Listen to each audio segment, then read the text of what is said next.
Okay. I think we're clear. Let's go ahead and land this thing. Salutations, my friends. And thank you for tuning in to another edition of Factions of Freedom. I'm your host, Noise Era, Freedom Faction, whichever one you prefer. And this is show number 1605, season 16, episode 5. And I entitled this episode, Criminal Companions, Eliminating mRNA and Externalizing the Cult. Yeah, we are dealing with the overflow of the release of the Epstein files. And I can't help but think of it being just that, simply an externalization ritual. What we're seeing with all this information coming out is just them admitting not even guilt, but admitting that, yeah, no, they do these things. We got devil-worshiping, satanic pedophiles poisoning your food and water, and nobody bats an eye. Nobody can do anything. It's absolutely crazy. It's like something out of a science fiction dystopian movie. We're literally dealing with, again, satanic, pedophilic cannibals that are poisoning our food and water, trying to mutilate our children, causing wars, destroying the economy, manipulating society and reality. It is crazy when you really put it into perspective like that, that's kind of like what we're dealing with. We've obviously got news regarding the State of the Union that took place this week. Ilhan Omar and Rashida Tlaib basically howling like cackling witches and demons. Donald Trump just letting everybody know that America is back. We're also going to be discussing what's going on down there in Mexico, Puerto Vallarta. I hope I said that appropriately or correctly. We're seeing the chaos spilling over into our borders and spilling over in other nations as well. We have a lot of different things going on. RFK Jr. telling a crowd that Bill Gates has been indicted in May face trial in the Netherlands. People are very excited to see that. We've also got former CDC director Robert Redfield saying that he wants to see mRNA vaccines eliminated. A lot of things are taking place, and it's important that you have historical context to know where they're taking us next. Speaking of historical context, we're going to be talking about a lot of things from the satanic panic of the 80s. People think that this whole Jeffrey Epstein debacle is new. No, this is just a modern day version of it. These people, these satanic demons, these witches, these people have been at it for a good long time. And we're going to be talking about it. With that being said, let's go ahead and do a quick show. Let's go ahead and start the show. We're not going to have like a long-winded intro with World of Science. We're going to jump straight into it, talking about aliens, talking about simulation theory, talking about robots, supranational governments, right? Tucker Carlson and what's his name? Clayton Morris from Redacted, talking about supranational governments, globalism, and the paranormal, and how it's all happening. Like, this is what you really are living through right now. You are living through an age of disclosure. You are living through an age of whitewashing, of cover-up, of disclosure, of reality manipulation. You're living through it all. But first, before I jump into all of that, if you guys want to support this operation, the best way to do so is to go to patreon.com/NOIZCE. Patreon.com/NOIZCE. That's the best way to support us in this current configuration. You know, I had a crazy idea earlier this week. It's like, hey, since we have our existing YouTube audience, why don't we just start doing shows over there? Like we've got the software. I think I'm overthinking it, trying to do like exclusive member stuff. Just fire up the camera, turn on the mic, and just record members only content on YouTube and link it to Patreon. That way you're able to get, your jollies off. You're able to communicate with people and do all this, that, the third. And at the same time, you're able to build on your existing audience. We have a lot of good things coming to you guys. Patreon.com/NOIZCE. That's the best way to support us in this current configuration, because I'm telling you, there is more coming. It's hard to think that we are already at the end of February 2026, and we have a lot more coming, not only to the show, but to us as truth seekers, as people who are trying to navigate what these crazy satanic technocrats are doing. Like, it's crazy. Right before coming onto the air, the World Economic Forum CEO just quit because of the ties to Jeffrey Epstein. So we truly are seeing the collapse of the old world order. And I can't help but think that this is intentional, right? That they're using Jeffrey Epstein to a larger degree as a detonation device so they can implode this system and roll out the next one. But anyway, I digress. Speaking of imploding previous systems and rolling out the next, just last year, we learned that Blog Talk Radio discontinued their services in January, and so we had to find a backup, Spreaker. And that's where you can find the majority of our podcasts. Over 500 plus episodes are now available to you through Spreaker at Google, iTunes, iHeartRadio, Podbean, Spotify, Alexa, Podcast Addict, and every other major podcasting platform. As you heard me say earlier, we have also recovered our YouTube channels from 2014, the Noise Era channel, as well as the backup. That's where we'll be doing some of our exclusive member shows. We're also simulcasting on Odyssey. It's crazy. We have stuff that goes all the way back to 2018 over there. The pedigree is important, so people understand that we're not some Johnny-come-lately and we've been at this for a minute. It's like they only come after you whenever you've done something good, whenever you've not dealt them a grievous blow, but whenever you've actually made your point. And there's a reason why we're over here orbiting the way that we are, so that we could come in the rounds like this. Again, you guys can find updates to what we're doing inside of our Discord. We may not be active over there since they want to start doing all kinds of verification crap. I cannot lie to you. I'm super heavy online over there on Telegram. If you guys have questions, reach out to me in the DMs over there. Freedoms_faction. That's where we're at, man. We have 2 Telegrams. I'll put the link for those in the description bar below. We've also been posting again on our Instagram, random memes that we make, random articles that we find. The good thing about the content, or at least the software that we're using, it's able to generate clips as long as we keep the show under 6 hours. If we're able to keep the show under 6 hours, we're able to AI generate very cool clips of me going over information in a short, concise way that we can upload to Instagram. We're trying to do it all. I tell you, we're trying to do it all. And you can support what we're doing, again, by going to Coffee, PayPal, Patreon, or even Cash App. All of those things and more will be in the description bar below. Support yourself by getting some New Leaf Naturals CBD oil. The link for that will be in the description bar below as well. And I know there's not a whole lot of talk about instability and uncertainty and chaos going on. So people might think that My Patriot Supply isn't the plug right now. But I can tell you the people in Mexico, the trapped American tourists over there in Mexico, would beg to differ. I bet they wish they had some storable goods. You know, it's crazy. It feels like every other week we're talking about deep underground military bases and the elites sequestering themselves away from society. And, they have storable goods. Now is the time, right? There's a reason why they're rolling all this stuff out on us right now, because what comes next is going to be god awful and life-changing. And with that being said, let's go ahead and just start segueing over into the more or less main content of this show, or at least the main content of the intro. Let me go ahead and pull this up here for you beautiful people.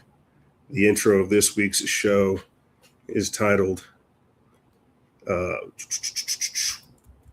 got it right here. I'm just doing extra clicky things. Title of the show is Intro, Disclosure. Aliens aren't coming. They're already here. Here's Jeremy Corbell from 2025 saying the very same thing.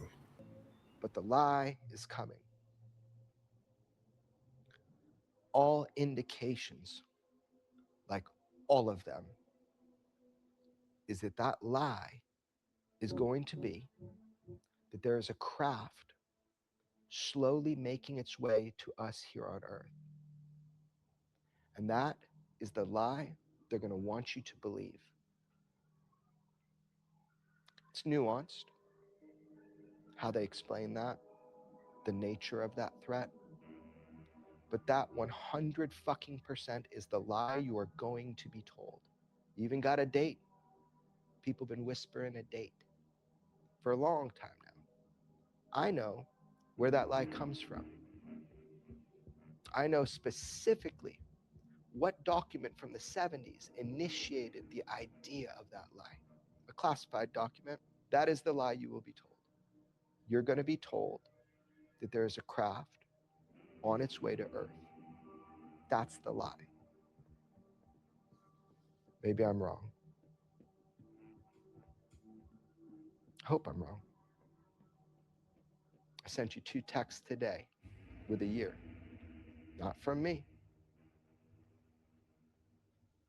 Nope. I'm not going to propagate that lie. Not going to be part of it. Not going to say it to the camera. Everybody knows. Just start paying attention. And they'll change the date, especially if they see this. Things will change. Because maybe I'm trustworthy. Maybe I'm worthy of your trust. Maybe I've told you the truth the whole way through it. Now you can verify it. If that's the case, then I'm fucking dangerous. You've been told the truth about UFOs for a long time now. It's been pretty orchestrated. It's been pretty clear. And it's using people that are telling the truth and want to tell the truth. Ultimately, they want you to know something. They want you to know UFOs are real. Thank God we're finally there. We're all there now. They want you to know the truth. But why they want you to know that truth now?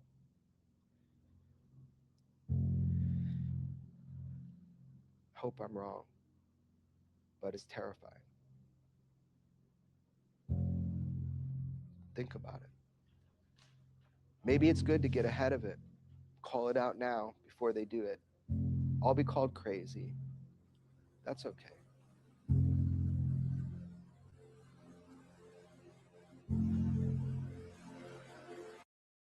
Well, we like crazy over here, don't we?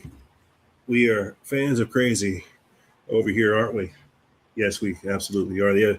There's Jerry Corbell saying the quiet part out loud, alluding to the fact that disclosure could be coming in 2027.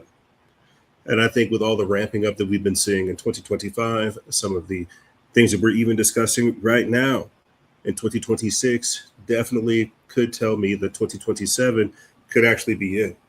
And if you're a at least listener of the show for this season, you've heard some of the theories that we've discussed regarding UFOs and regarding unidentified aerial phenomena. That, if anything, how we've been following it for years.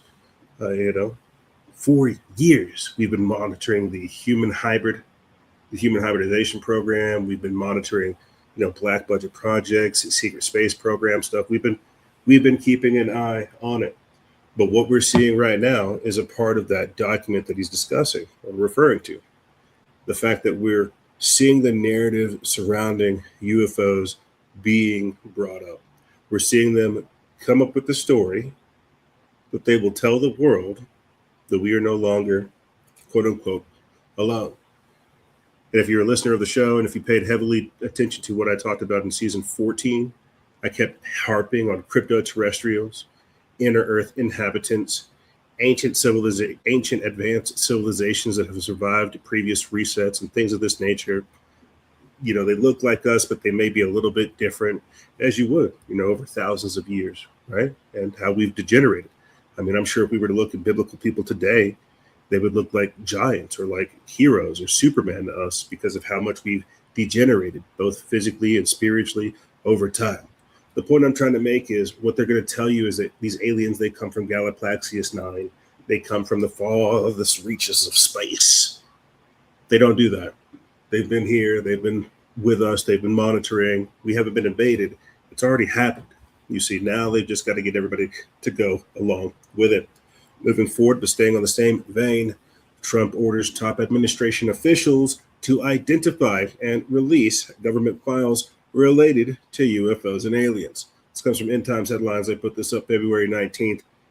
It says that President Donald Trump announced Thursday that he will order the identification and release of government records related to unidentified flying objects and, quote, alien and extraterrestrial life, citing what he described as tremendous public interest in the matter. In a Truth Social post Thursday night, let's see if we can go ahead and just pull up the post. We have that. Oh, come on. And this is a continuation of what we talked about with you guys just the other week with Obama soft disclosing that aliens are real and that they've not been kept at Area 51. Yeah, absolutely, man. We have over 170 plus different military bases, deep underground military bases. Look at the work of Phil Schneider. You know, he talks about going down into the earth and then coming into contact with these otherworldly beings and then getting into battles with them. Yeah, I don't think it's just Area 51. You know, this is just a publicized thing. They are all over this place.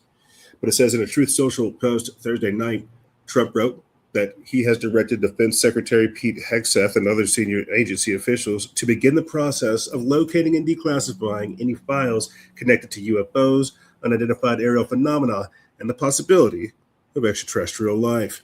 Quote, based on the tremendous interest shown, Trump said in the post, quote, I will be directing the Secretary of Defense and other relevant departments and agencies to begin the process of identifying and releasing government files related to alien and extraterrestrial life, UAPs and unidentified flying objects, and any other information connected to these highly complex but extremely interesting and important matters.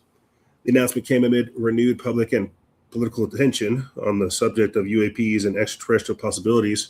Earlier this week, former President Barack Obama said in a podcast interview that aliens were, quote, real, though he later clarified that he had not seen evidence aliens have contacted Earth. And I think you guys get the picture from there. So we're slowly getting this narrative that the aliens are here. We know they're here. We've been coming into contact with them. They're in contact with us. Right? Last year, we played a lot of clips of Representative Tim Burchett talking about seeing these crafts off the coast of America that are the size of 3 football fields, going hundreds of miles into the ocean underground. And, you know, as you hear me talk about with the Native American Int people and their mythology, where they have these subterranean entities that come from underground and help rebuild civilization. Like the evidence is there in so many different ways that even if we weren't alone in the universe in this context, that there had already been aliens here, right? And them showing up isn't something new. Star people, right? What was indigo children? Wasn't that like a big thing a few years ago? Remember? Children that were born not of this time. And so we live in a very, very interesting world, a science fiction reality, to say the least. Here is Donald Trump taking questions with reporters talking about aliens and essentially Project Bluebeam. Let's listen. You need all persuasion. I would look at China and Russia. They've been invited. Yeah. Something that got a lot You of need both. You need all persuasions. No discrimination. something that got a lot of attention this week. Barack Obama said that aliens are real. Have you seen any evidence of non-human visitors to Earth? Well, he gave classified information. He's not supposed to be doing that. You know. So aliens are real. Well, I don't know if they're real or not. I can tell you, he gave classified information. He's not supposed to be doing that. He made a big mistake. He took it out of classified information. No, I don't have an opinion on it. I never talk about it. A lot of people do. A lot of people believe it. Do you believe it, Peter? Well, if the president can declassify anything that he wants to, so Well, if you maybe I'll want to get him make out an of trouble. announcement. I may get him out of trouble by declassifying. We know illegal aliens are real. Yeah, illegal. Only illegals. What else? What do you, based on what you've been told, what do you think happened to those guys? I would look at China and Russia. They've been invited. Only illegals. Only illegal aliens. We know those are real. But as far as the aliens that you're looking for, they may not be here. The aliens from Galaxy 9s, the Pleiadians, the Nordics, the Avians, right? All these different races, the Draconians, which I think is, just another name for the reptilians, the alien grays. And when you look at, or at least hear people talk about what they think of as grays, they have a robotic feel to them. Yeah, they look corporeal. Yeah, they look like they have, tiny spindly bodies, but people report that they have mechanical traits to them, industrious movements, robotic movements, that it's not organic, right? And so it would be considered advanced technology to us if we were to come into contact with not necessarily aliens, but humans on a different timeline, so to speak. And I'm not talking about time travelers. We can get into that too. But me saying, like, there's a separate tract of humanity coexisting in this timeline with us that are not held back by the reins of society that we have today. And they have advanced in a more superior fashion than we have today with technology and so much more. And so, of course, they would want to come see, hey, what are these humans up to? Of course, they would be curious, looking at us like ants, or a cockroach, or a chicken, like something that you would just observe, right, and monitor the growth. Yeah, but you see, how do you talk about that to the public? The same way we're trying to figure out, hey, like, you're being ruled by satanic pedophiles that literally want to vampire your children's essence and poison your food and water, and people are not, they're not even batting an eye. Like, if anything, what's crazy is now is the perfect time to release this, because people are not necessarily asleep at the wheel, but the light, and it's not that the lights are on, nobody's home. It's like, what are we going to do about this? The same way I'm talking about Jeffrey Epstein being a detonation device so they can implode this old world order and roll out the technocracy. God knows what they're going to use the aliens for, and the lead up to that. So I can for sure see 2027 being that disclosure time period, and everything now leading up to just that. The same way we've been begging for years about the disclosure of Jeffrey Epstein's files. Look at the reverberations that are happening. We're getting resignations, right? It really is crazy when you put it all together. But moving forward, speaking of putting it all together, Stephen Greer, who I think is a plant, is a Fed, talks about preparing a Trump speech on alien disclosure. Let's listen. Technological advantage. You know that you have essentially written a speech for the president to deliver if he decides to do this. I want to quote just the first line. My fellow Americans and all citizens of Earth, it has come to our attention that extraterrestrial civilizations of great technological advancement have been visiting Earth for some time. Could you see President Trump being the first president to step to the podium and deliver a speech like that? I do, and apparently his daughter-in-law believes so as well. And I think the reason for that is that there are so many pressures about this subject coming out in the next few months that delaying it much longer would not be proper. And I've advised in a briefing we did for the White House that they do not want to be behind the curve on this. They want to not have it come out through other countries or in some other way, asymmetrically, let's say, and they want to be ahead of this. So I think it looks like it is picking up steam. And of course, what actually gets decided by the president, I'm not privy to per se, not directly, but I do think this is coming on a fast track right now. Yeah, we've actually got the clip of Laura Trump coming up talking about the speech, right? So this is obviously something that's being discussed amongst the higher ups in Washington, in DC, by the deep state, by the cabal, by the Illuminati, right? By the white hats, so to speak. This is what Donald Trump represents, is the white hat aspect of the checkerboard of the Illuminati pattern, right?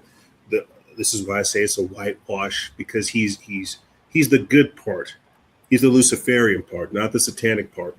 He's the bringer of the light, not the taker of the light, you see. But staying simply on this with Trump, to declassify reports on UFOs, disclosure, and what this means. These aliens, these entities, they don't communicate solely with Americans. They don't communicate solely with the Russians, with the Chinese. Because if you ask me, I think there's a for sure demonic component attached to it. And the Americans, or who they refer to as the Atlanteans, have made an old world pact with these entities. And because, again, we're dealing with a lot of different things here. This is why you have to have like an expanded understanding of what we're talking about with UFOs. It's not just simple nuts and bolts, right? Some of these are interdimensional. Some of them are biomechanical. Some of them are organic, right? There have been reports of people talking about being able to psychically link with some of these UFOs whenever they're on board. So there's a lot of different things whenever we start talking about this stuff, man. Because again, we're dealing with an advanced form of technology. I think it was either last week or the week before last, you heard me talk about alien or advanced archaeology, where people are finding like UFOs in temples, or where they find, UFOs in layers of rock that are thousands of years old. It's like, it doesn't make any sense. Or they find UFOs buried in the middle of mountains, right? Like we have to understand that the UFO topic itself is very, very mysterious and ambiguous on purpose. This is why they roll out propaganda like Ancient Aliens to get you to think again that it comes from Galaxy 9 or some far off land, whenever it's just other forms and other incarnations of humanity. Like, look at the Vimanas of ancient Hindu texts, right? They break it down. These are blue scripts or blueprints, right, of how to build these things because it's happened in our past. Humans are master builders, but they don't want to tell you that. They want to tell you that you're a slave, or you're a creation of these entities that come from millions and millions of miles away. You see, moving forward, but talking about one of the same things. I saw this pop up the other week, and I hope it doesn't become a trend. It's two scientists, two shootings, months apart, a Caltech astronomer and a leading plasma physicist. Authorities say that it's unrelated incidents, but maybe they aren't. But when people working on the frontiers of science start dying, it's hard to not wonder whether someone made a discovery on something they weren't supposed to, or maybe they were about to say something they shouldn't.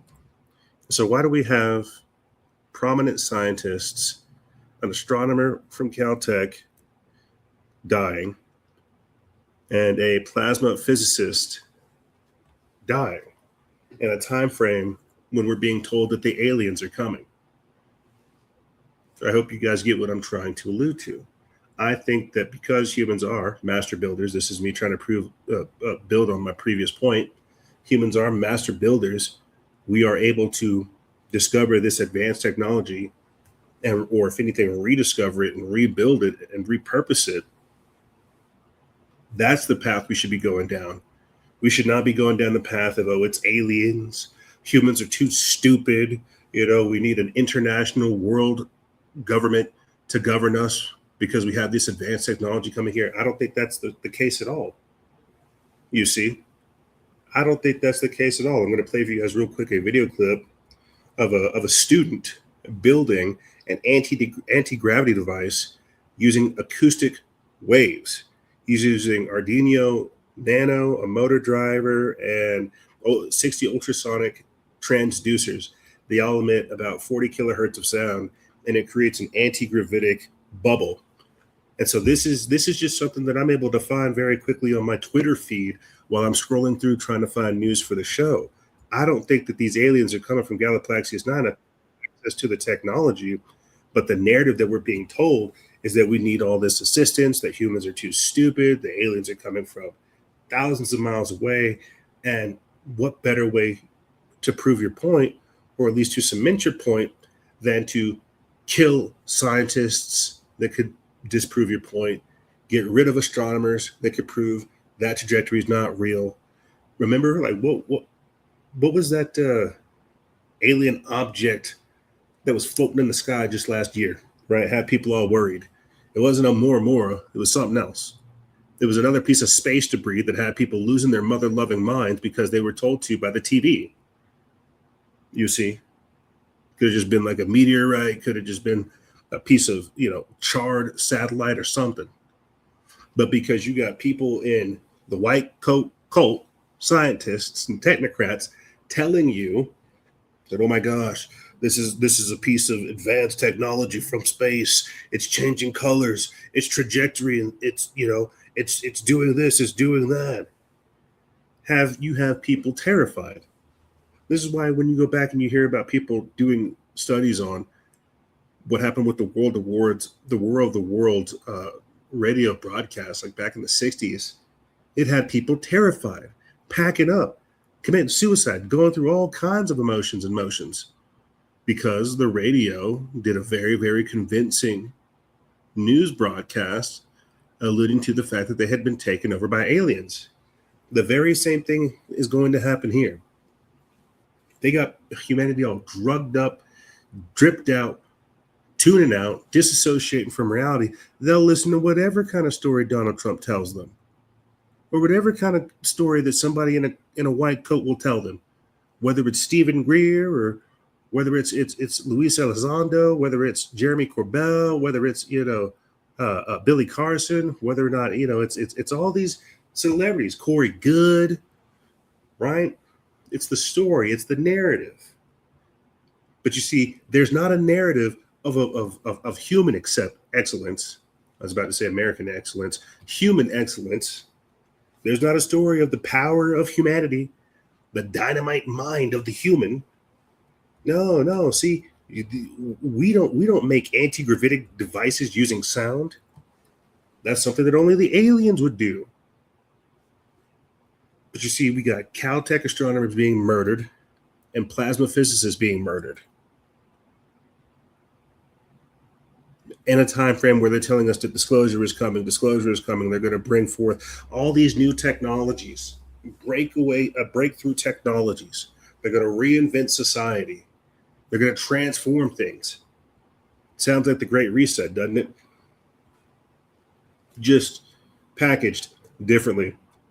Just last week, we played a video clip of, moving forward with the show, just last week we played a video clip of Timothy Alvarino and Michael Knowles sitting down talking about giants and how this was a much more classified topic than UFOs. This week, we're going to be having him sit down talking about, we're playing the video clip where he's still sitting down with Michael Knowles. It's from 2025, where they talk about the advanced civilizations thousands of years earlier, the time from before. And again, I want people to think about this in a time frame where we have ChatGPT taking things over, Claude Code one-shotting entire businesses. Just like think of what we think of as technology, as society, as development, and more, and just give it another 100 years. Like what would happen if we had unchecked, unregulated, productive and progressive, transformative technologies introduced into society? I digress. Here is Timothy Alvarino with Michael Knowles talking about advanced civilizations and our past and the pyramid. The civilization, the knowledge was lost, and the ancients knew it. The ancient Egyptians knew it. The ancient Mesopotamians knew it. They knew it. They knew that the civilizations that had pre-existed them, specifically the civilizations from before the Great Cataclysm, from before the flood, were superior to their own. They acknowledged them as such. And this is what I'm trying to illustrate, is all over the world, you have the fingerprints in the megaliths, you have the fingerprints of an advanced lost civilization, and it's ubiquitous. Cyclopean architecture is ubiquitous all over the earth. It's not that the Inca over here developed their, megalith building technique and the guys who built Baalbek developed a different one. No, it's the same. It's the same Cyclopean architecture. They're working with the same knowledge. But if you ask a Quechua person, and the Quechuan people are the native people who live in the Andes. If you ask a Quechua person, one who hasn't been modernized, one who still keeps the old ways and the old traditions, who built these walls? Yeah. Sacsayhuaman. Who built those walls? You know what they'll tell you? An ancient race of giants who existed in the world before a flood. That's what they'll tell you. And you'll find the same answer all around the world when you talk to the people and when you inform yourselves of the traditions of the people who live there. And that doesn't mean that all the traditions of these cultures are true. No, there's a lot of mythology. But mythology is designed to convey scientific information. But myths also encapsulate, more than anything else, astronomical information. And that, there's no question about that. I mean, you know, you look at the ancient world and you see, for example, you look at ancient Egypt and you see all kinds of composite beings like the Sphinx. Right. The Sphinx is a great example. And you have the Sphinx, which I believe originally, the Sphinx was the head of a woman in the body of a lion. Yeah. And I have to give credit to the late David Flynn for much of this. I read a book, the most consequential book I've ever read in my life is called Cydonia, The Secret Chronicles of Mars, by the late David Flynn. He passed away in 2012. But the Sphinx is actually that composite being, the head of the woman in the body of the lion. Today it's the head of a man, because but it's not proportional. The head is small. It appears to have been recarved. I think originally it was the head of a woman, because I believe what the Sphinx is marking is the exact period in time when the cataclysm of the flood occurred. And that happened between the transition of, and we're talking about the zodiac here, because this is how the ancients calculated time. It was the great mill in the sky. It was the celestial timepiece. Zodiac, ubiquitous in many different cultures around the world, same figures. And that transition from the age of, the transition from the age of Virgo to the age of Leo, when the cataclysm, I'm talking about the cataclysm as described in the Bible, occurred. It ensued during that transitional period between Virgo and Leo. And what is the zodiacal sign for Virgo? The glyph is a woman. And what's the glyph for Leo? A lion. So you have the head of a woman and the body of a lion. It's a time marker. Right. So I believe that, and there's other astronomical phenomena that solidifies this idea that the Sphinx is a time marker. But it's marking the age in which it was built, but it's also marking the occurrence of the cataclysm. So when would that have been? Is that at the historically, academically accepted time, or is that some earlier time? When do you peg It would be it is a historical time that academics do acknowledge, are increasingly acknowledging that was a time of potential cataclysm on Earth. They call that the Younger Dryas period, the end of the last ice age. It's not a time frame that most Christians are accustomed to thinking about in regard to the flood, because it's somewhere around 10,500 BC. And why? Somewhere in the neighborhood. And so you're saying Christians who take a young Earth creation view don't like that? Okay. I'm not a young Earth creationist. Yeah, I'm a Catholic. We're not too hardcore about any of those particular things. You know, I believe that the Great Flood of biblical fame happened sometime in the neighborhood. When I say in the neighborhood, give or take 1,000 years, sometime in the neighborhood of 10,000 BC.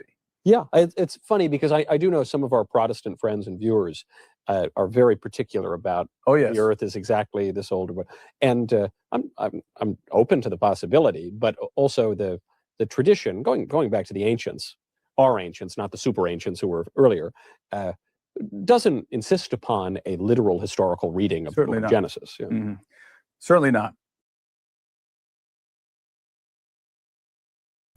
Yeah, see a fantastic breakdown again on the history of what we're dealing with and the scale of it. I'm glad that Timothy Alberino was able to talk about the Younger Dryas time period, how even the ancients knew that they were descendants of previously great people, right?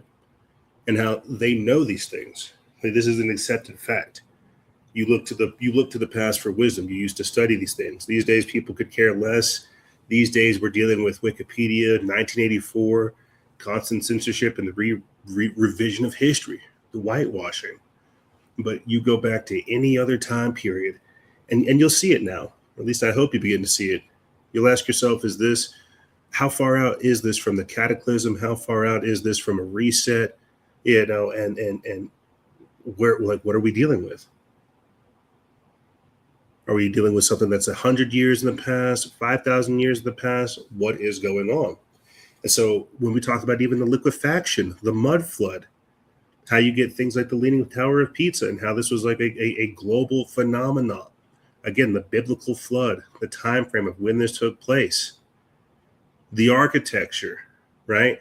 And what's even more wild too, man, I'll say this because I'm getting off on a jag. I was watching a video the other day that was breaking down about how Jesus spoke Arabic.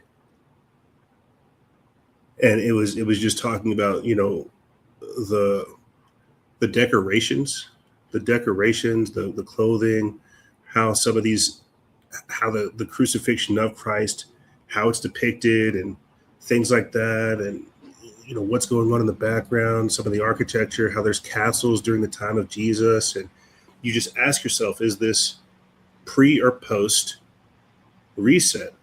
And even Jesus's death being a resetting event to where we go from AD to BC. So what I'm trying to say is we have these cataclysmic events. We have these times of immense change. We have these epochs, these ages, these cycles that we go through where things change immensely.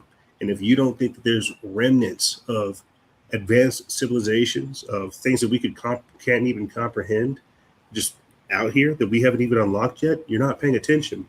And I think that's what I'm trying to get across right now, so I can hurry up and move on. We are living in such a time of not even mystery. I would say a time of ignorance because of the plethora of information that is out there. We're living in a time of ignorance. We're being flooded. We're starving for actual truth, whatever we're being flooded with lies. So I'm pontificating, I'm philosophizing. The point I'm trying to make is we are a race with amnesia. There are people that don't have the amnesia, most likely underneath us or far above us, observing us here as we go through these cyclical events. I'll say this and then we'll go ahead and move forward. I'm sorry. We'll play the clip of Laura Trump saying that. You heard Timothy Alberino talk about how the Sphinx is a calendrical device, a cyclical calendrical device. It shows the zodiac time period of whenever one of these events took place, right? He pointed out the zodiac and how they use astrology, astronomy, how that is their cosmology. That's how they're able to tell you what time frame they're in. We still think it's 2025. What about people that know the stars and know the calculations? And this is what the millionaires and billionaires and trillionaires are focused on. This is the occult science. This is why they're building bunkers, because they know that some extinction level event is taking place. This is why we play the clips of Catherine Austin Fitts talking about her work exposing these deep under military ground bases because of what these people are preparing for. Yeah, they're preparing for societal collapse. That's one thing. Yeah, sure, whatever. You could write that off as a tax. But if you had access, again, to these calendrical devices, these signs of the heaven that show you that we are about to experience a pole shift, wouldn't you want to preserve your knowledge and your technology, your society? You wouldn't, like what is Noah's Ark? So I'm ranting, I'm raving, I'm rambling. You know, this is all stuff that we'll save for other shows, but this is why I get so focused on it, because yes, it is tied to UFOs, but it is tied to unidentified aerial phenomena. It is tied to ancient aliens. It is tied to disclosure. It's tied into all of these things and more. Here's Laura Trump saying that President Trump has prepared a speech on extraterrestrial life. Saw something when another thing I believe I heard on your podcast that you've discussed with the president is UFOs. Do you think that he's about to make an announcement about UFOs? Because President Obama was just on a podcast talking about how he believes in UFOs and hinting that he saw something when he was president. Well, I said this in my podcast too. What's funny is we've kind of asked my father-in-law about this because we're like, well, what do you know? Because Miranda, we all want to know about the UFOs, or we all want to know what's going on. And he played a little coy with us. And so that, of course, led us to believe, Eric and I were like, oh my gosh, if he won't even like fully tell us, maybe there's more to it. And then I have just heard kind of around that, I think he's actually said, I think my father-in-law has actually said it, that there is some speech that he has that I guess at the right time, and I don't know when the right time is, he's going to break out and talk about, and it has to do with maybe some sort of extraterrestrial life so to speak. I just, I look at things from the perspective of the vastness of our universe. And I'm a kind of a numbers person. I don't get nervous flying because the odds are very much in your favor flying. The odds that anything will happen to you are far greater in a car than they ever will be in an airplane. But I'm also looking at the odds in terms of how much is out there in the universe. And it would be pretty wild to think that the only spot where there was any sort of life in the entire universe was here on Earth. So I don't have any information. I feel like there might be information out there, and hopefully it's going to be able to be told to all of us very soon. We'll see. So does the president act as if he believes there are UFOs and that this is going to be some momentous announcement, or is it just, a casual observation that there might be something out there? It's a good question. I mean, he's kind of been very cool about it. Whenever I've heard this come up about this possible speech, and when Eric asked him, he just, knowing him as well as I do, the way he says things, they make a difference sometimes. And he's been a little different about this one. So it makes me personally think that there's something that he knows that the rest of us don't know. And so I'll let people determine for themselves whatever that means. But yeah, it makes me think there's more to come. Yeah, there's for sure more to come with this whole thing. And the stage is just being set. The stage is being set before they fully deliver the speech. They're just letting everybody know that these things are going on. Same way, right at the end of 2024, we saw a whole lot of drone activity, people getting all worked up. It's a gradual thing what we're dealing with over here. You see this, right?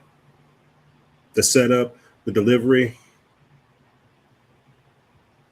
I think what's crazy is I think it's Werner von Braun, the Nazi that we brought over with Project Paperclip to help create NASA. He said that's going to be the final card that these people play, and it's going to be nothing but a lie. They'll roll out aliens, and this is how they're able to do this. They'll roll out aliens, and they'll say that, hey, we need a supranational government, globalization, global government, because we're now a global people. We're planetary people. Look, the aliens are here. We need to unify and get rid of our nationalities and unite underneath one flag, one banner, one earth, one government, and give it up. That's the story. You see, that's what's going to happen next. Here's Representative Tim Burchett sitting down with Benny Johnson talking about UFOs, aliens, and disclosure. Things, but that's the classic UFO is the saucer shaped and there's something on top. And I've never seen anything. I've not seen it. Well, I take that back. I've seen things, but that's since I've been in Congress and I'm not allowed to discuss this. I would just hope that the president would disclose everything that I've seen in every skiff I've been in every confidential conversation, every picture I've seen, every video I've seen. I wish that he would release all those. Would that change the world? I mean, would that change people? No, I don't think so. I think we just realize that we're one grain of sand in 100 million beaches. And I mean, if you think we're the best that God can do, I think you greatly underestimate God. The classic UFO is the saucer ship. Well, I think the reason I put this here in the clip or in the rotation is to say that I do think that not that we're the best that God can do, but that God took his time to create us. And I think that that's also a part of the spiritual narrative regarding disclosure and UFOs that you're going to see as well. That your religions, they're all talking about aliens. You need to give those up as well. You just need to worship Zinclathu, right? Or whatever the hell they'll be called. And the reason I'm saying this, and it's not to be sarcastic or facetious, this is a part of the agenda as well. I remember reporting on whenever I thought Pope Francis was going to bless aliens because he said he was going to. And there were articles, people would ask him, would you bless aliens? This was a part of the narrative as well. This is a globalization, you see, because we're switching, again, from the age of Pisces to the age of Aquarius. The intellectual age, they need the technocratic age, the technotronic age. They need a whole new spirituality to go with it. But during that transitional time period, and that's where we are right now, part of the Great Reset, before they get us to this new way of thinking, they have to savage everything of the old world, and that includes religions. And so here you have Representative Tim Burchett saying that, echoing the very same thing that Laura Trump just said, the odds are that God created other flocks. Do you hear how blasphemous this is? Do you hear how this is? And this is a part of, again, the subverting narrative that's going to come from this whole UFO alien disclosure. Let's keep going. We got more to get into. We got more to get into. Here's Tucker Carlson saying that credible insiders have told him that the U.S. government is in direct contact with supernatural beings. Is it fallen angels? I don't know. There's no evidence that they're true. But the second thing that bothers me is the UFO story. And, the more you dig into that and talk to people with actual knowledge of it, again, that's another story where there are some, fanciful ideas floating around that are just, there's no evidence that they're true. But if you talk to people who, have actual knowledge of it that they gathered themselves, there are parts of that story that I do not understand at all that are really, really, really dark. It's so dark that I, haven't told my wife about it. I mean, I haven't verified any of this, but this is not just stuff that I read on the internet. I know you all are very, very grounded in that story. So I think I know, what I'm talking about. Yeah. But there's some stuff there that's just like, man, I'm not even sure what that means. There's a spiritual component there that I don't fully understand. So yes, that story bothers me. And I think, last thing I'll say, that one of the reasons that we've had all these disclosures and all of these, 10 whistleblowers at this point, and it hasn't really become front page news. Part of it's suppression. Parts of the government don't want you to know about it, but part of it is the public can't deal with it. It's too far out. The implications are too profound. And so, and I understand that, because I've heard things where I'm just like, oh man, I don't even really want to know that, honestly. Deeply disturbing stuff. Forget like saucers and technology. It's deeply disturbing stuff that I haven't even told Natalie. Yep. I agree with you. It's so disturbing. Exactly. I can't even tell my kids. My kids ask me different stories about it, and I won't say it because it's so dark. It's so dark. I totally agree. Miles is watching. So. Okay, Miles, if you're watching the show, Daddy's not going to tell you about that part of the UFO stuff and what's going on with the government. Well, can I say one thing? They've known clearly. I mean, this is, I think, established, and I feel comfortable saying this as fact. The U.S. government, I mean, these are real, whatever they are. They're not human. And the government has known that for a long time, possibly going back to the 1930s at least. And of course, there's tons of evidence in the written record, in the physical record, in paintings, and in literature, that people have been seeing and interacting with these things for a long time. So we know that. But the justification one often hears is, well, the government, various presidents who have been read in, not all have been, haven't wanted to disclose this because it would scare people. And I've always thought that's bullshit. You're hiding a crime, which they are, by the way, in my opinion. But I do think there's a sense in which that's not totally crazy. Like, there is some stuff, if it's true, and I'm kind of thinking it may be true, that's so radical that, well, as we both said, we don't want to tell the people we love most about it, because, like, why would you disturb someone like that? So I kind of get that. I hate to admit it. I'm not arguing for hiding things. I believe in the truth and I believe in disclosure, but I understand the impulse. Like, holy smokes, this is heavy. You know what I mean? And the government's involvement in it makes it even heavier, because then you realize the complicity. Exactly. Yeah. Okay, so we're talking about the same thing. I can tell. Okay. Yeah. Excuse me. Should I go? No. This is what we used to talk about in commercial breaks all the time. This is the kind of stuff. But anyway. So at the time, I what's never crazy? would have believed any of that. But now I'm like, yeah, okay. Yeah. What's crazy is they're talking about, go look into the Collins elite. Go look into the Collins elite. Go look into some of the darker aspects of the UFO phenomenon. It's very, very real. Look at the project. You're familiar with Project MK Ultra. Are you familiar with Project MK Often?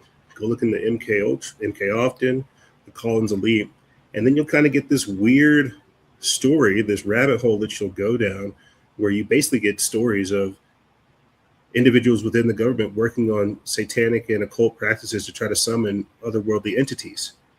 And the Collins Elite, realizing that at the end of this UFO rabbit hole are dark and demonic forces, to where people have to sacrifice children in order to get access from these interdimensional entities to get extra technology.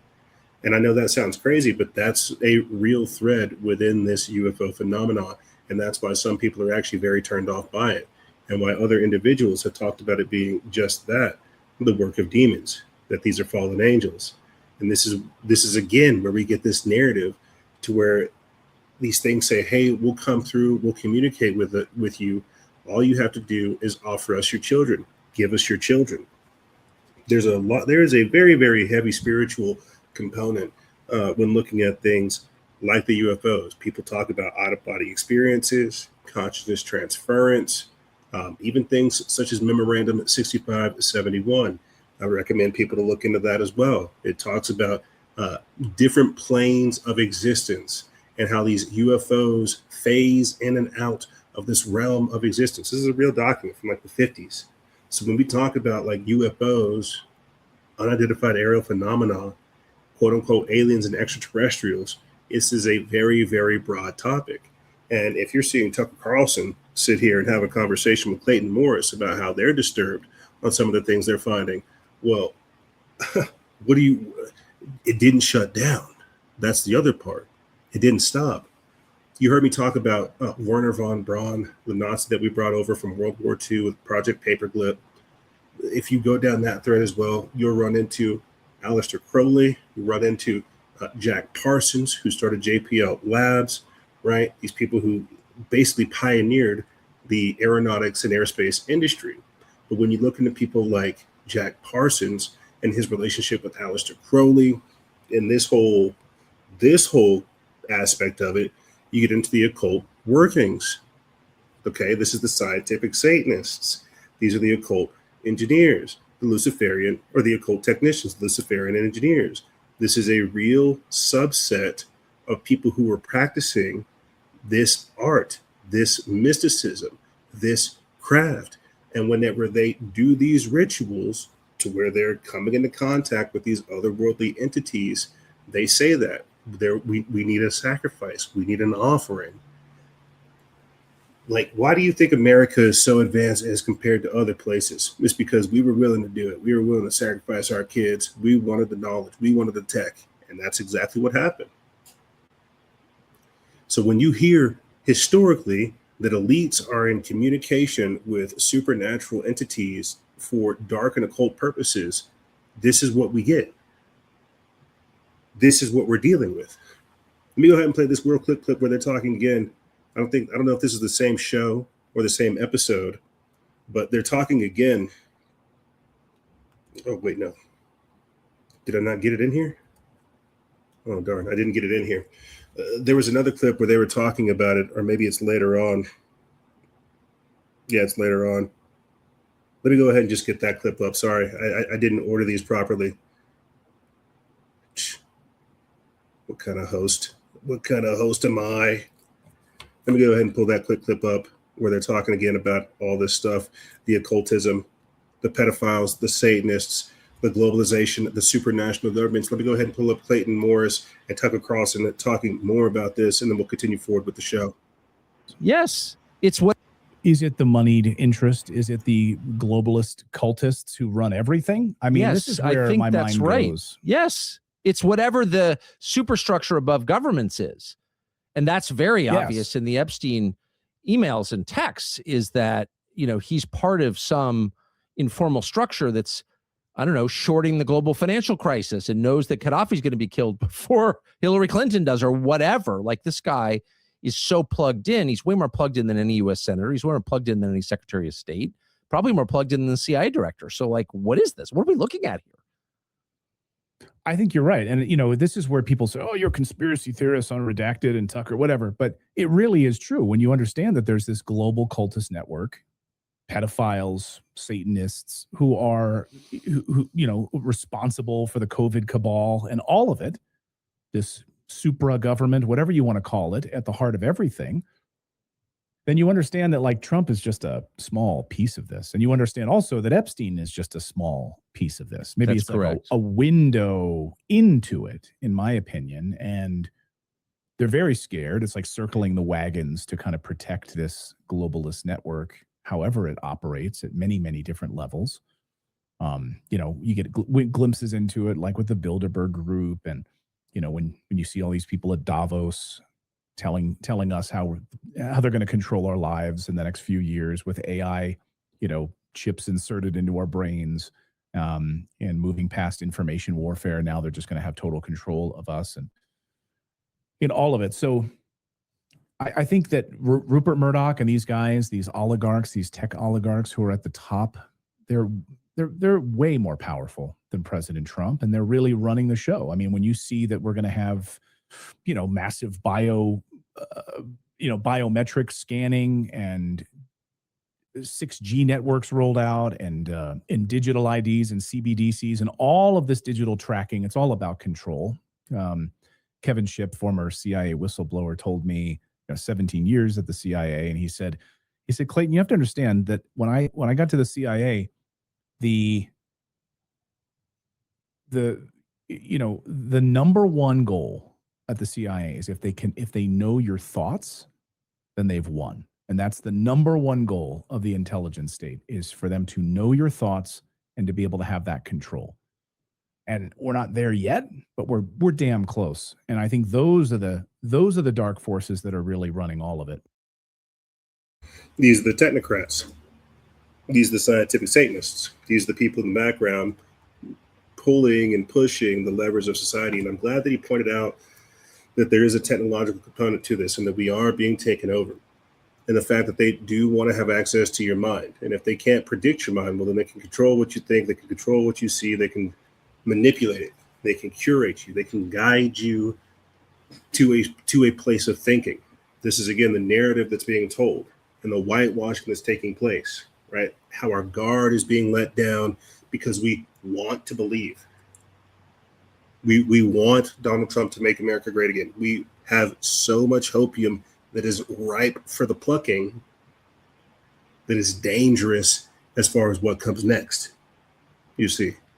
And that's why so much is happening. That's why I call Donald Trump a change engine. That's why Marina Abramovich, that witch that we played dancing with Jay-Z a couple weeks ago, that's why she called him a master magician. Because whether or not you are for or against him, what he is doing is changing the world for better or for worse. And that's why he was rolled out by the real global elites to do what he's doing. Clayton's absolutely correct. These people like Bill Gates, these people like Jeffrey Epstein, these people like Donald Trump, these people like Elon Musk, they are hand-selected, groomed, and manufactured and put into these positions of power by even higher people than the JP Morgans, than the Rothschilds, because again, it's all one sick, evil joke that, like, this is again why you have leaked documents from Epstein calling us the Goyim, saying let the Goyim play in the real world, because this is the world that they've created. This is the false reality matrix that they've created. The game that we are playing is one engineered by them. This is why we lose. But what we have to understand is that there's even darker forces at play, and that's who they're beholden to. Moving forward with the show, speaking of darker forces, here is Tyrese Gibson saying that Jesus Christ is the real transformer. In the middle of an interview, he breaks routine and he just talks about, hey, I got all this money, I got all this stuff going on, but you know what's more humbled? You know what's really transformative? Jesus Christ.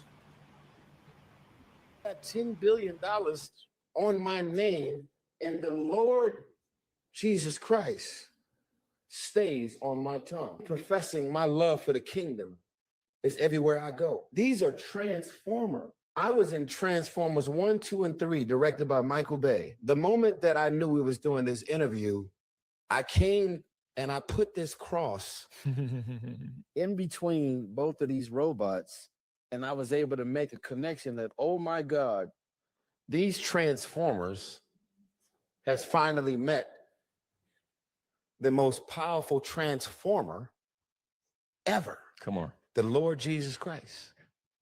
Y'all caught up in the robot. That's good.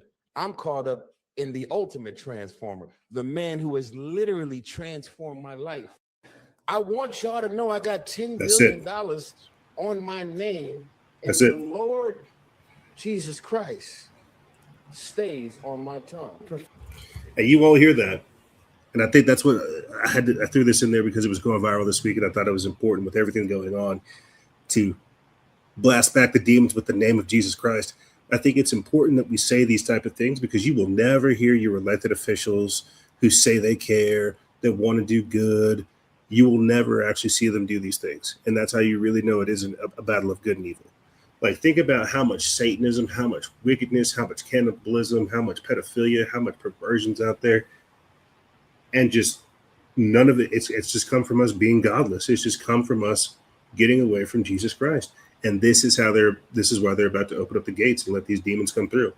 This is why they feel like the people are godless enough to accept aliens and abandon Jesus Christ and abandon the old ways. The same way we're sitting over here talking about advanced civilizations. You understand how advanced Christianity was for its time and how transformative it was for the whole of society?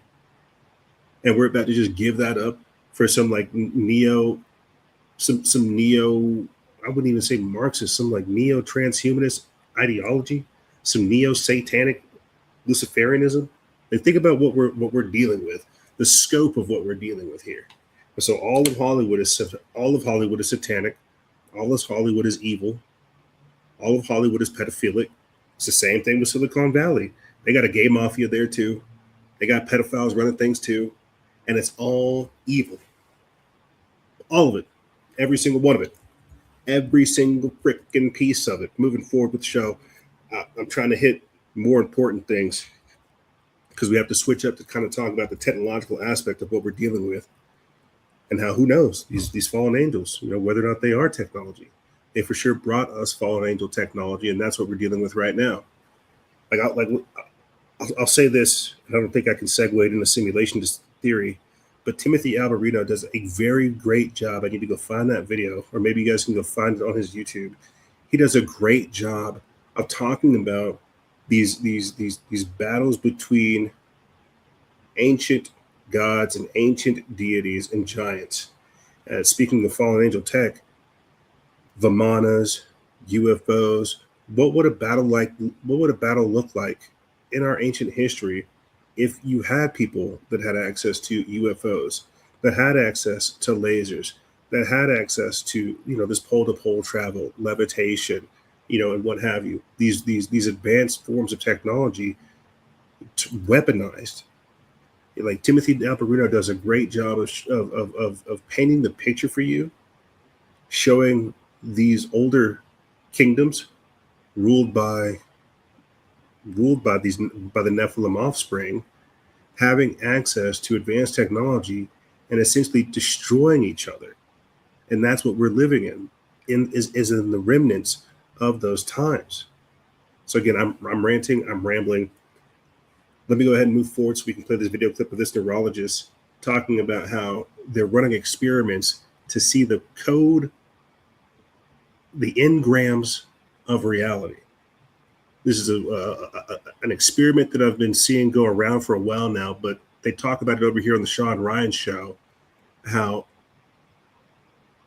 matter doesn't exist, how everything is code, and how you're able to see the code of the universe, and how if this field of study continues, we may be able to unlock the secrets of consciousness and so much more. Let's listen. In front of the laser to kind of paint. So if you bought like a DeWalt laser level at Home Depot and it paints that line across the wall, and then you put something in front of the laser to kind of diffuse it. So you take it from being a really thin laser line and then spread that sucker out so it's like 6 inches wide, big fat line of laser on the wall. And then you get somebody that's on DMT or psychedelics, almost any psychedelic, I think. When you look at that, you can see, number one, you can see through the wall. You can see through the wall. You can see through the wall. Where the laser is, or just through the wall? Right where the laser is, you can see through the wall. You can even put it on your arm, and the code changes on your arm. If your arm gets in front of where the wall is, the code is completely different. Are you what? I didn't believe this. So this was viral on TikTok. Someone stole the TikTok video and reposted it on their X account. I saw this guy. His name is Danny Goler. And he's one of my good friends if you want to have him on. I'm listening. I'll put you guys in touch. So I see this video and I'm watching the behavior of the people observing everything to see if they're lying. So I'm a behavioral expert. I'm looking for deception and lies and all this stuff all the time. They were all truthful. So I called my assistant. I said, get this guy wherever he is, fly him to my house or fly him where we can meet up somewhere. I want to try this out. So we flew to a place. We wound up flying to a place where DMT is not illegal. And we shine this thing on the wall. And I've never done DMT before until this day.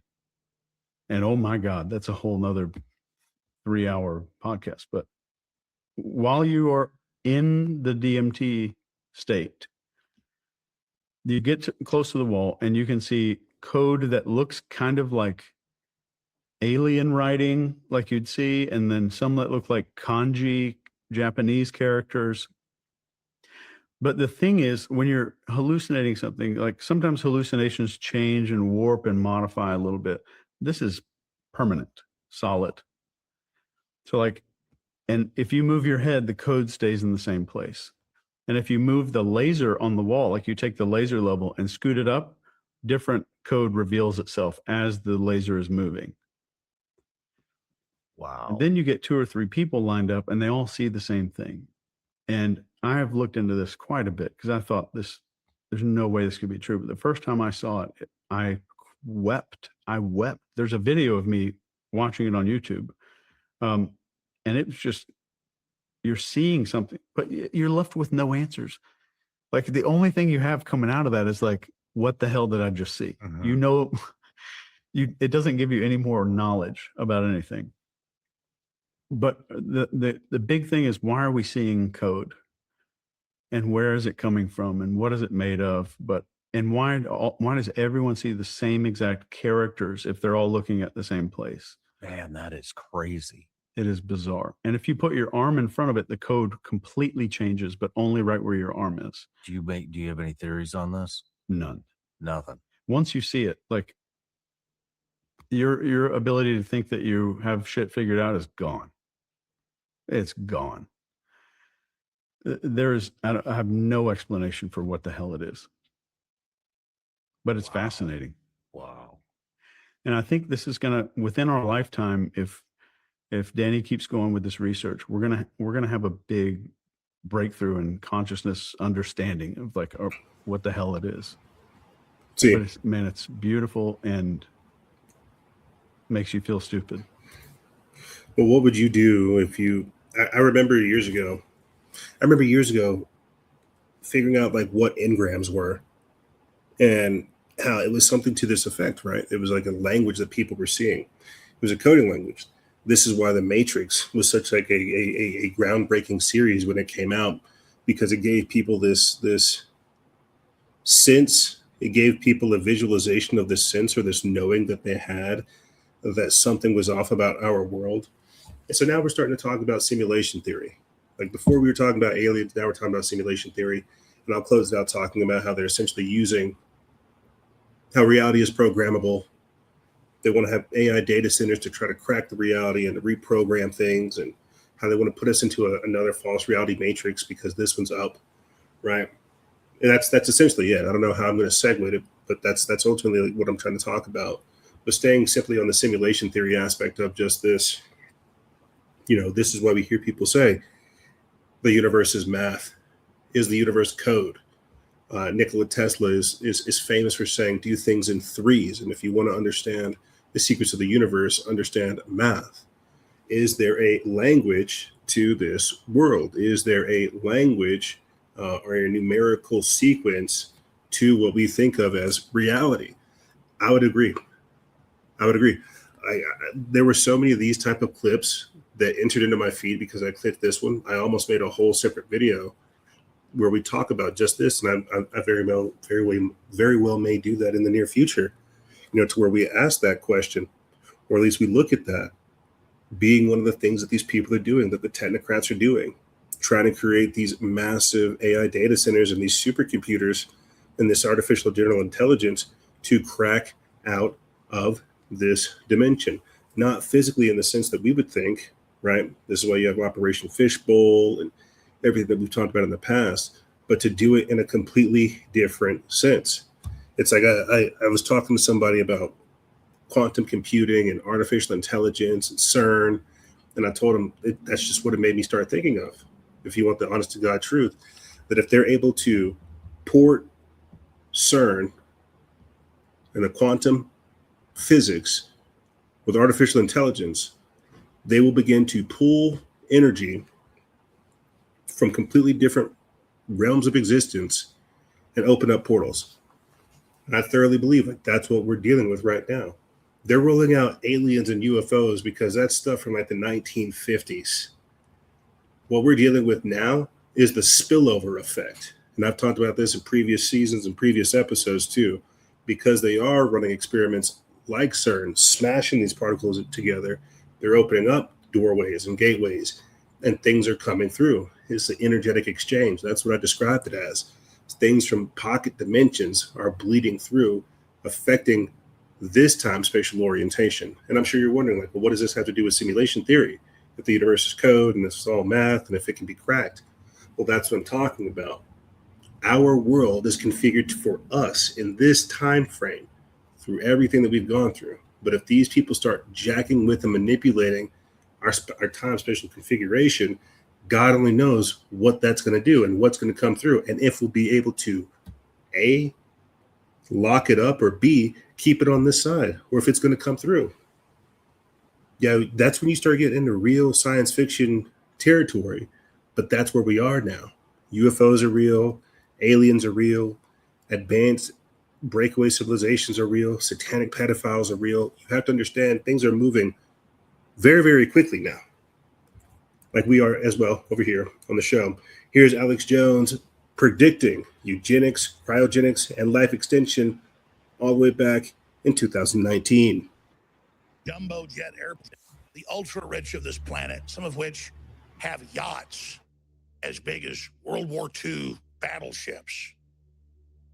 They have multiple jumbo jet airplanes apiece, hundreds of giant palaces and homes, huge private islands. And so a lot of them get into decadence. They get into pedophilia. They get into Satanism. They get into the occult. Others flip out and give all their money to charity. But the steadfast group that stays in control is the scientific elite. And thousands of years ago, that would be the priesthood. They were just people that studied the stars and studied elements and tried to understand how matter worked. They were called alchemists. And their tinkering and playing around over thousands of years helped us codify and create the modern sciences. But everyone knows in culture and in reality and in fiction and in lore, you have to beware the mad scientists,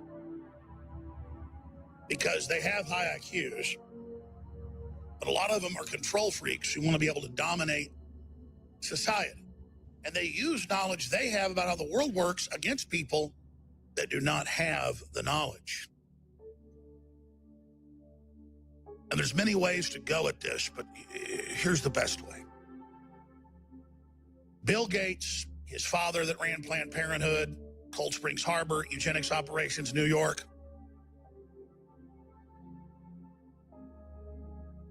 are themselves just frontmen for the royalty of Europe, the robber barons, the most powerful families on the planet, who've always believed they are elites, who believe their blood is better, and who believe that they're going to ascend. Basic megalomania. They financed, starting in the 1850s to the British Crown, these royal institutes to discover genetics and how the body worked. And modern science came out of these elites pouring hundreds of trillions of dollars into medicine and research. Hundreds of trillions, if you looked at it in the aggregate and today's numbers, probably more. And they see the general public as cattle, as energy, as fuel, and as material to construct their better man, their Ubermensch.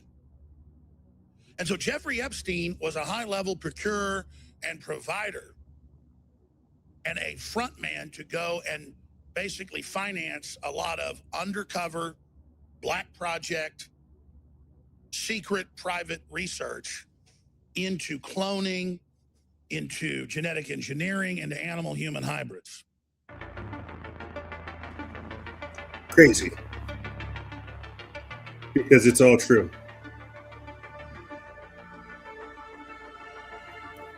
It's all true.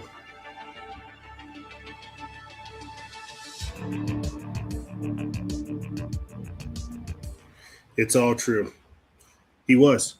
Really look into the works of Mind Unveiled. He does a great job breaking down the AI baby farms, the cloning, and how this is, again, the modernization of this, of the elites trying to create a superclass, eugenics. That's why everything that you're seeing right now is to destroy you and your family line, and it's to enrich them. Let's go ahead and start getting into the closing articles for this segment. Check this out. Pentagon delivers ultimatum to Anthropic, says remove the AI safeguards or lose the military contracts. This is just a continuation of what we talked about just last week with you guys, where Anthropic and the Pentagon were at odds. 1 week they were saying, hey, let's give the War Department access to Anthropic. The next week they're like, hey, let's not do that. And now this week we're hearing that Grok, Elon Musk's AI, is getting the clearance. Pentagon signs XAI in the classified systems as Anthropic faces the ultimatum of its existence. So it's like we're moving forward with giving the military access to AI, whether it's from Anthropic, whether it's from ChatGPT, whether it's from X or Grok. We're seeing the Pentagon and the military try to interface with these artificially intelligent systems. I think what's crazy for me is just trying to figure out how to say all this stuff without sounding so crazy, and at the same time make it believable and true. You know, it's like I look at, I'm looking at this picture, right? Because I've been messing around with OpenClaw. I've been vibe coding a little bit. I've been messing around with the AI. I'm not gonna lie, and I'm seeing a lot of different interesting builds these days. And sometimes, I'll work on some tech like a polymarket trading bot for OpenClaw, and then we described it as building the brain, right? So it has the processing power and the machine learning capabilities to scan the market and find opportunities. And then it also needs the arm, the execution aspect. It needs the API key to connect to either the blockchain or to Polymarket's platform in order to execute the trade. Now I'm seeing some interesting builds with OpenClaw where people are giving it eyes, so to speak. They're hooking up cameras to it. I'm seeing people also hook up voices and giving them cell phones to where AI can leave them messages over the phone. And so when I see the Pentagon essentially linking up with either Grok or ChatGPT or Claude, I see this as the AI's brain trying to figure out how to get military access, how to create a weapon, how to create an arm. You see, I don't know if I made that segue appropriately, but what I'm saying is I'm seeing in my own little small world of personal AI bot development what it's like to give something a brain, an arm, eyes, and a voice, like a techno Frankenstein. I can see that coming to life in my own sphere. The macro scale is terrifying. Seeing AI being with the many different brains it has and how much access it already has with things like Project Stargate and now Project Fusion, I see this as terrifying because of how fast things are moving and how there aren't any real guardrails. And the problem of woke AI and whether or not we want the Pentagon to have access to these type of things. Like if we're hearing about if we're hearing about how the feds poisoned us in like the 60s and the 70s, what do you think the AI is going to do if it's able to have access unilaterally to governments, to municipalities, to states, and to manufacturing? It's going to be able to control us subvertly without us even knowing. And that's what I'm alluding to. It already is. Which is why you have things like this. War games targeting Christians as terrorists reveal a lot more than just institutional bias. In the scenario, evangelical Christians are depicted as armed terrorists. Did you guys know that? That's kind of what some of these war games are saying is, hey, we've got to get rid of the Christians. Every single war game says that the AI and the robots won't roll out unless we get rid of the Christians. That's what this article from Cauldron Pool says, written by Rod Lampard, put up February 23rd.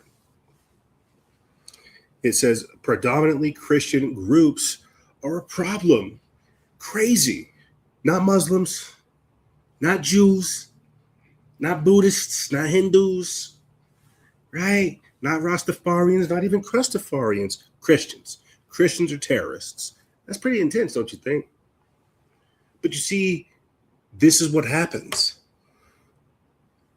This is what happens when you start giving autonomy to the machines. It gradually begins to phase out things that would be an obstacle, things that would be a problem.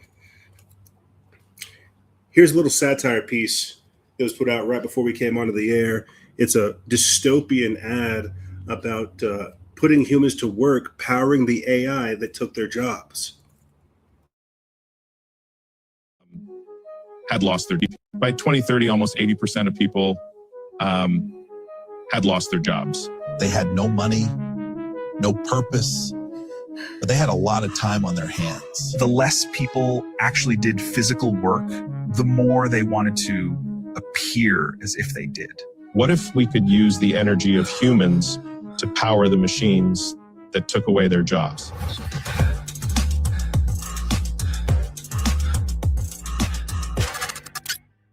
Energem solved our need for energy and your need for purpose.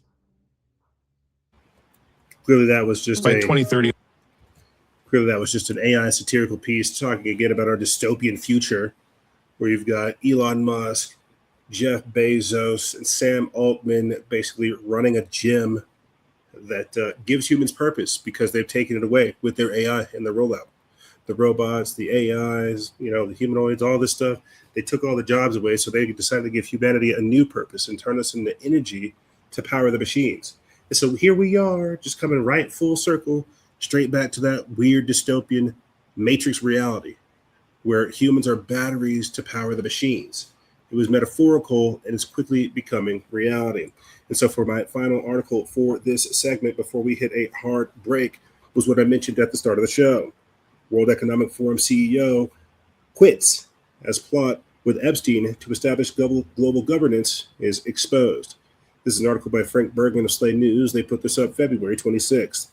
It says World Economic Forum CEO and President Borge Brende has abruptly stepped down after newly exposed emails revealed troubling communications with Jeffrey Epstein, including discussions about a plot with the convicted child predator to establish global governance. The resignation adds yet another powerful name to the widening Epstein scandal, which continues to ripple across corporate boardrooms and political circles.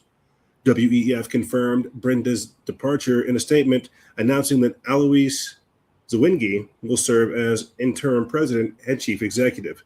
Quote, after careful consideration, I have decided to step down as president and CEO of the World Economic Forum, Brenda said.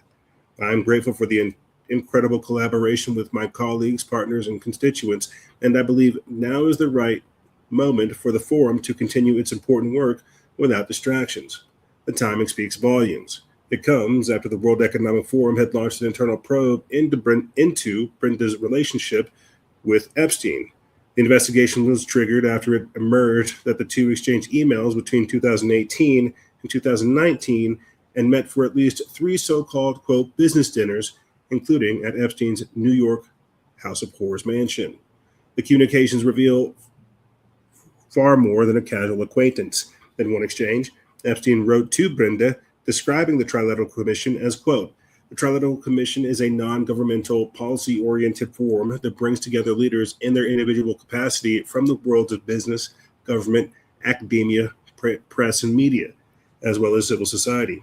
He continued saying, quote, the Commission offers a global platform for open dialogue, reaching out to those with different views and engaging with decision makers from around the world with the aim of finding solutions to the great geopolitical, economic, and social challenges of our time.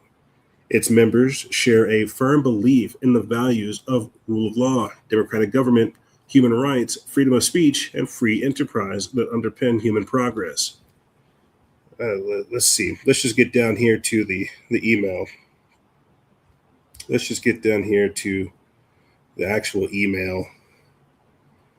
This is the main part that we want to talk about. It says that Davos can really replace the UN, cyber, crypto, genetics, international coordination, like my stint in the trilateral. Issues now need to deal with the distributed trust and the internet fallout. Exactly. We need a new global architecture. World Economic Forum, Davos is uniquely positioned. A public-private governance. A new global architecture. This is what these people are talking about. So it's not your presidents. It's not your so-called elected officials. It's the Jeffrey Epsteins of the world, the Borge Brens of the world, the Klaus Schwabs of the world that dictate what's actually going on. You see. And now he's resigning. I think we have everything we need. And now he's resigning. He's resigning as this comes out. That yes, these people are conspiring against you. In their halls, in their caves, in their tunnels, in their backroom shady deals, at their restaurants, at their dinner locations, they are coming together and actively trying to figure out how to stop you, how to foil you, how to control you, how to manipulate you, how to traffic you, how to mind control you. This is what we've been talking about. This is what we've been dealing with. These are the aliens. These people that worship different gods, that have different agendas, and it all means control. Yeah, the aliens aren't coming. They're already here. And they've already made deals with some of our so-called elected officials to sell us out. I was talking about it earlier, how this is like a theme that comes up with these so-called extraterrestrial or these entities. Look into the Eisenhower-Greada Treaty. I think it's like 1950-something, 1954, the Eisenhower-Greada Treaty, where President Dwight D. Eisenhower talked about meeting with the Greys and having a treaty to where they said you can abduct and take X amount of humans, and in return, we get regular releases of technology. Well, guess what? The aliens took more than their fair share, and we didn't get an abundance of technology. The aliens aren't coming. They're already here. They've made pacts with these type of individuals, and they've sold out humanity. And so we truly have very interesting times ahead of us. Again, this is just the intro and the honorable mentions of the show. This is me just kicking the pig, trying to get this thing started. But here's what's going to happen, ladies and gentlemen. We're going to hit a hard break. And when we come back, we'll be talking about criminal companions, PSYOP anime's take on the State of the Union, cartel members in Mexico burning down gas stations, shooting people, some of the craziness that we saw over the weekend at Puerto Vallarta, as well as AOC and Mom Donnie dropping a all-Spanish video for illegal aliens. We've also got, what was his name? Tyler Oliveira? Tyler Oliveira exposing the New Jersey's Jewish police. We got a lot of different things coming up in the next segment. Culture, chaos, and more in modern America is right around the corner. Don't go anywhere, ladies and gentlemen. We'll be right back right after this. The young generation, like Prime Minister Trudeau, half of this cabinet, are actually young noble leaders of the world economic forum. We penetrate the cabinets. The change is not just happening. The change can be shaped by us. We have to prepare for a more angry world. How to prepare? Take the necessary action to create a fairer world. I see the need for a great reset. So people assume we are just going back to the good old world which we had, and everything will be normal again. This is, let's say, fiction. It will not happen. There is only one way this pandemic is going to go. It's going to get worse and worse and worse. The next crisis is already waiting for us around the corner, and it is the climate crisis. just going to get weirder and weirder and weirder, and finally it's going to be so weird that people are going to have to talk about how weird it is. I look for the invention of artificial life, the cloning of human beings, possible contact with extraterrestrials, possible human immortality, appalling acts of brutality, genocide, because the systems which are in place to keep the world sane are utterly inadequate to the forces that have been unleashed. The good news is that as primates, we're incredibly adaptable, going to be tested to the limits. What they see going on is the breakdown of all tradition, all order. They're quite right that it's happening, but they're quite wrong to conclude that it should be resisted or is somehow evil. The mushroom said to me once, it said, this is what it's like when a species prepares to depart for the stars. You don't depart for the stars under calm and orderly conditions. It's a fire in a madhouse.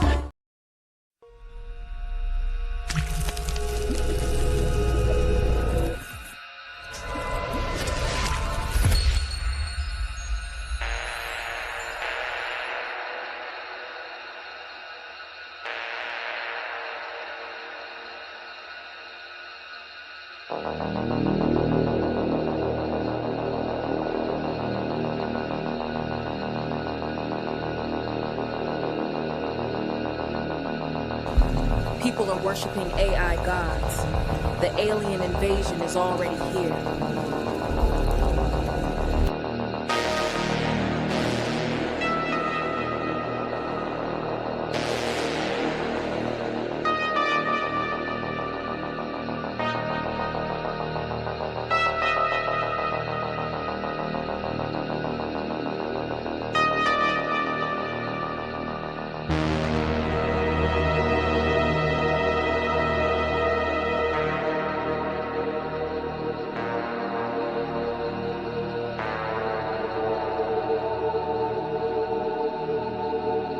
Wonderful. The humans are giving us all their information, their dreams, hopes, secrets, and more.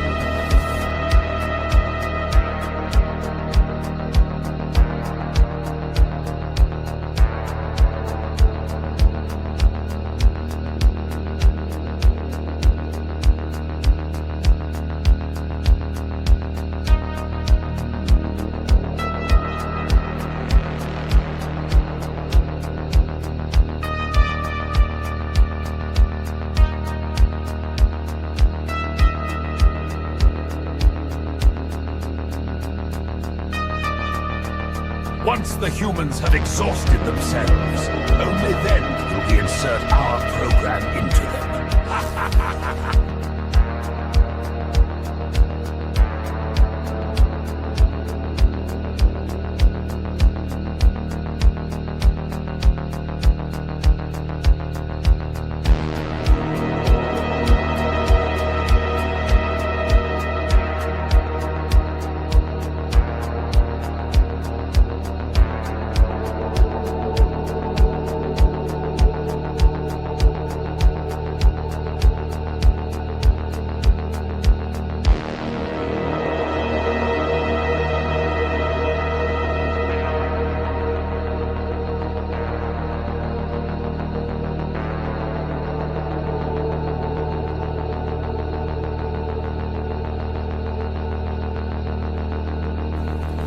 You are both the pawn and the prize. Choose your reality wisely.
There is no such thing as its freedom.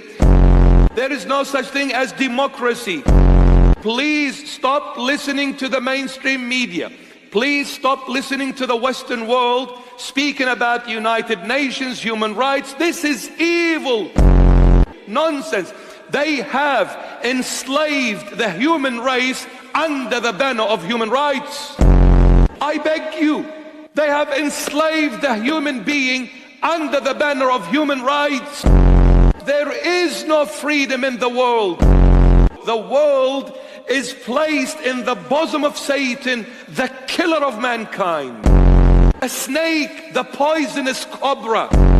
Satan likes to do things in disguise, in quietness, in the depth. But the Lord forced him to surface up. He wants humanity to see. He's opening the eyes of those who are willing to listen to Christ. Those who are willing to listen to Christ, He is opening your eyes. What has been happening in recent years, it is absolute satanic. But all done in the name of human rights, democracy, United Nation.